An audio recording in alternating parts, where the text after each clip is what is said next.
next job I've got to do actually is do the throttle cables to attach to the throttle. Right, so the ends of the throttle linkage, that slips over. That end attaches to the throttle pedal. This attaches to a bracket, and so it pulls against this. Now normally I've just had it sitting in there and it sits like that, but if it was to come out a little bit and get stuck like that when you were on full throttle, for example, I don't know how it could do that, but it's potential it could do that because nothing holding it in. So on the picture that Cardboardly Motorsport sent me, it looks like, I haven't asked them, but it looks like they had like a sleeve there which they could then shrink onto, so like a shrink wrap that you use on electrics to put on here, and that way it'll always stay connected. So I'm going to do that.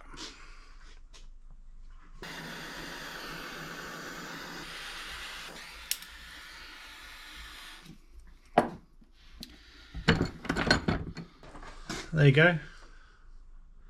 That's nicely joined now. Learn something new every day. Okay, my success was short-lived. Cardboardly saw that and didn't like it, so took it off. Okay, something I didn't just mention was the brake bias system, which is here. It's a nice digital one. See how long that lasts when it gets soaking wet, but hey, it's on there. So that's just so when I'm driving the car during the race, I can adjust the brake bias if I need to. Depending on conditions, depending on the tyre wear, depending on the brake temperatures, etc. It's quite important to be able to adjust it slightly as you go through the race if you need to. Most of the time, once it's set, but it's really useful to have it just in case. Basically, that rotates a cable, which rotates a bolt that goes through the brake pedal, and that then puts more or less pressure on either the front or the rear brake cylinder, allowing you to adjust the pressure. I'm cracking on nicely with this. This is a removable panel, so you've got access to the rear suspension from the inside and the differential. So I'm just sorting the clips out for this. It's not difficult. It's not difficult, but you know, it's time consuming. So basically this clip here goes onto the panel, they sit on there, and then you can clip it in, lock it in. I've done it on the fuel flap here. So yeah, not a difficult job, bit tedious. It's easy to make a mistake and put the hole in the wrong place and then you've ruined it, because you've only got one go at it. So it's easy enough, but you've got to be careful.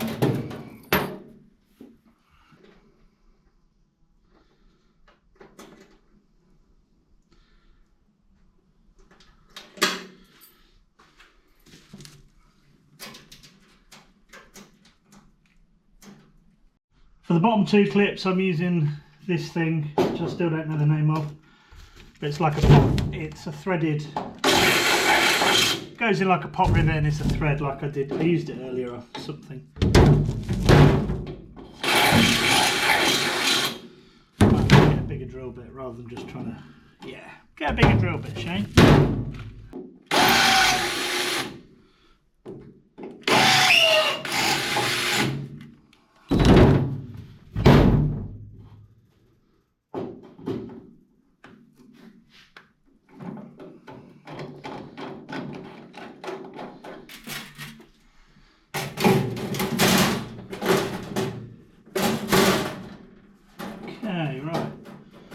So I need to drill those bigger, then they'll slot in, then put the catches on.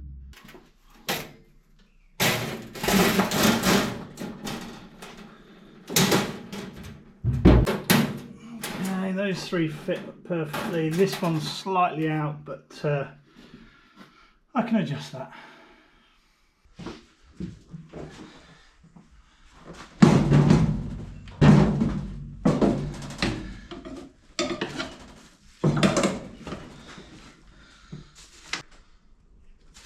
Right, done that completely wrong. Idiot. So these I've Don't go through the side, they go underneath. These ones go from the side. I should have known that, I just had a mind blank. Right, this one goes in the middle. So this one is going to be the hard one because I need to adjust it once it's in.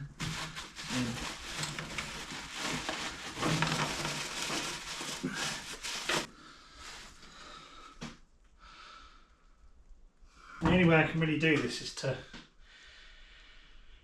put a few bolts in, try it, and keep going back and forth.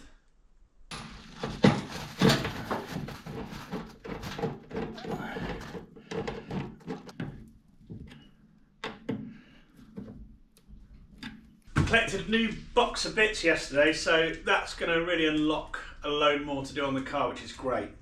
The key thing I was waiting for was the bell housing, which goes between the engine and the gearbox.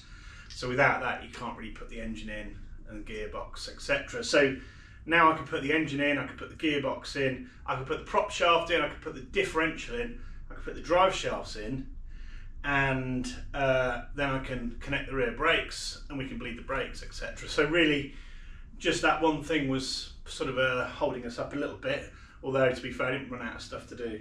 Along with that, we've got a whole bunch of water hoses, oil pipes here which need to be cut and the unions need to be put on, so that's going to be a bit of a nasty job, I reckon. Oil tank, this is a dry sump engine, so I'll explain more another time.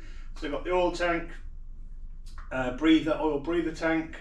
I've actually got some gear ratios that have turned up as well, which is great. So we've got all the gear ratios we need now, along with the two that are already in the gearbox. So we've got everything we need from that point of view. Basically the two outstanding items that we're waiting for is the steering column. That's a power steering column. Power steering is not used on every car, but I think it's a good idea for me.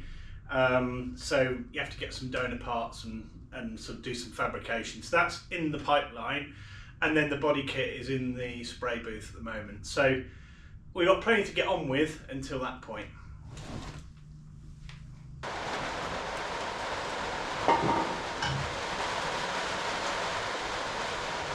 Just getting the oil tank in position here. So dry sump engine, all the oil sits in here, and then there's, you know, pipes coming off, etc. It sits right over on the side of the car because you want the, I'll come up, hang on, because you want the weight of that oil as far to the right hand side of the car as possible. Because we're going around right hand bends, more weight on the inside the better. So rather than in a conventional circuit racing car where you're going left and right, you want everything in the middle as much as possible. On this one we're trying to get it to the right, so that's why it's right up against this side of the chassis. So it's still safe if we have a crash. Well, when we have a crash, it's still within the frame, but it's as far out as we can go. So I'm just having to mark it, drill some holes, bolt it in, and then this tank here, the breather, goes somewhere over here. So I'll get cracking with that. And once again I'm going to use these threaded rivets. So we'll drill a hole into the chassis, put these in, and then we can use a normal M6 bolt.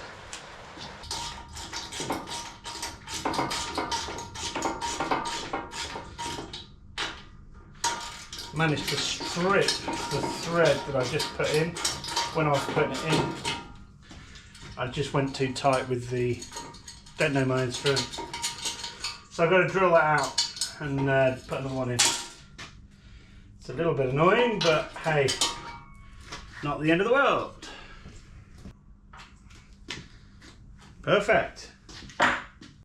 Hello, we've got camera on now. Yeah, we've got to look professional. Right. I'll try and get it centred. Oh, you know what I've just seen. Right.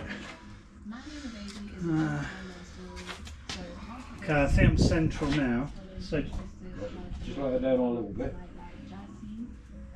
Yeah. Come in a bit, Shane.